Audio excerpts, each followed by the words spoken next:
O, kumusta? Naitanong nyo na ba sa sarili nyo, bakit kaya ang dami-daming wika sa buong mundo? Well, ngayon, pag-uusapan natin ang isa sa mga pinakasikat na kwento na sumasagot dyan, ang Tore ng Babel. At hindi ito basta-bastang kwento para itong isang epic drama, puno ng kambisyon, pagkakaisa, at yung mga consequences na hindi mo aakalain. Kaya tara, silipin natin ang nangyari. Sige nga, imagine nyo to sandali. Paano kung sa buong mundo, iisa lang ang lingwahe natin? Walang lost in translation, di ba? Lahat tayo, gets agad ang isa't isa. Hindi mo na kailangan ng Google Translate. Walang away dahil lang sa miscommunication. Astig, no? Well, ganyan-ganyan ang eksena sa simula ng kwento natin. Okay, so dito nagsisimula ang lahat. Sa isang mundo na may iisang boses, ang panahon ng pagkakaisa. Ibig sabihin, ang buong sangkatauhan parang iisang tao lang kung kumilos at mag-isip. At dahil sa perfect unity na yan, doon nabuo ang isang plano, isang proyekto na babago sa lahat.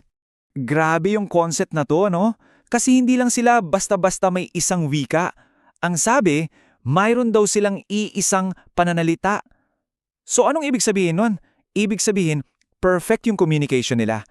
Para silang isang higanteng utak na sama-samang kumikilos. Imagine, isang team pero ang miyembro, buong mundo. At zero miscommunication. Wow!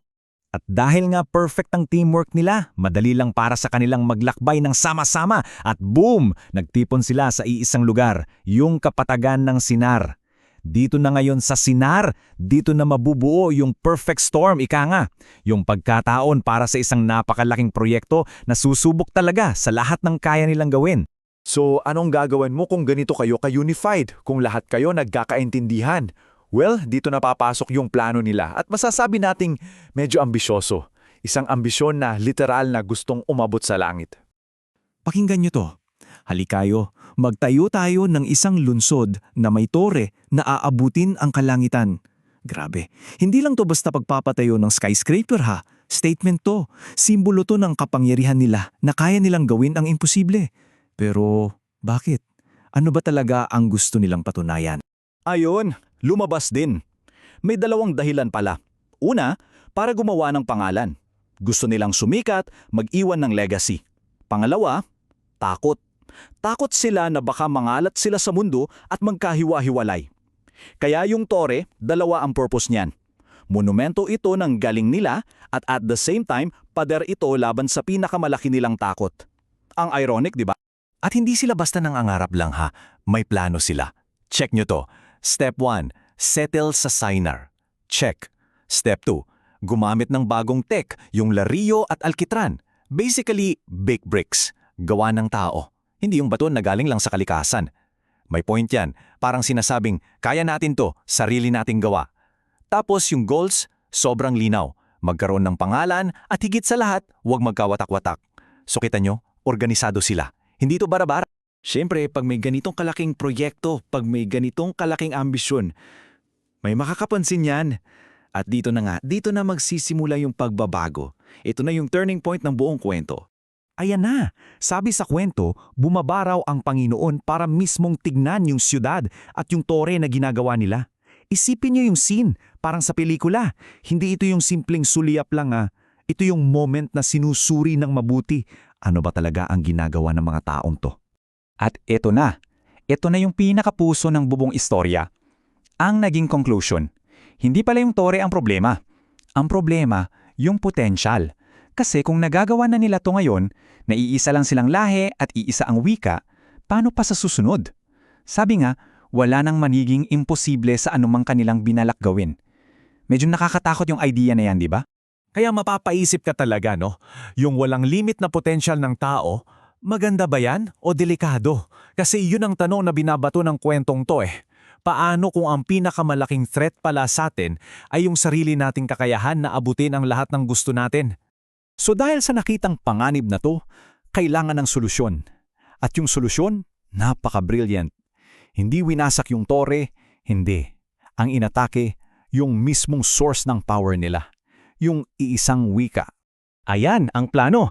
Hali kayo, bumaba tayo at guluhin ng kanilang wika utang hindi sila makaintindihan. Ganun lang kasimple pero napaka-effective. Sa isang pitik lang, yung nag-iisang bagay na dahilan ng lakas nila, yun din ang ginamit para sirain sila. Yung number one asset nila, biglang naging number one liability. At ito na yung aftermath, tingnan nyo yung apektado. Dati, isang bayan, isang wika, isang project, perfect harmony. Pagkatapos, naging watak-watak na mga tao, sandamakmak na wika, at syempre, wala ng proyekto. Imagine mo yung chaos. Yung isa sabi, pakiabot ng brick. Yung katabi niya, iba na yung lengwahe, wala nang maintindihan. So yung project na simbolo sana ng unity, naging simbolo ng confusion, total stop. So, ano na yung naging huling resulta? Ano yung long-term effect nito sa lahat ng tao ayon sa kwento? Okay, 3 ang nangyari. Una, stop construction. Tinigil na yung pagtayo ng syudad. Pangalawa, ikinalat sila. At pangatlo, ito yung pinaka-ironic sa lahat. Yung pinaka-kinakatakutan nila, yung mangalat sa buong mundo. Yun mismo ang nangyari. Yun ang naging kapalaran nila. At kaya pala, Babel ang ipinangalan sa lugar na yon. Galing pala yan sa salitang Hebreyo na balal, na ang ibig sabihin ay guluhin o lituhin. Kaya yung pangalan mismo ng tore, naging paalala, isang monumento, hindi ng tagumpay nila, kundi ng malaking gulo na nangyari. At dyan, nagtatapos ang kwento. Sinasabi na ito raw ang dahilan kung bakit tayo magkakaiba.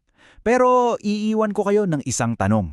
Itong pagkakaiba-iba natin, sa wika, sa kultura, sa pag-iisip, ito ba ay isang sumpa? Isang problema na kailangan nating ayusin para magkaisa ulit? O baka naman isa itong biyaya na dapat nating intindihin at ipagdiwang? Ano sa tingin nyo? Magandang pag-isipan yan.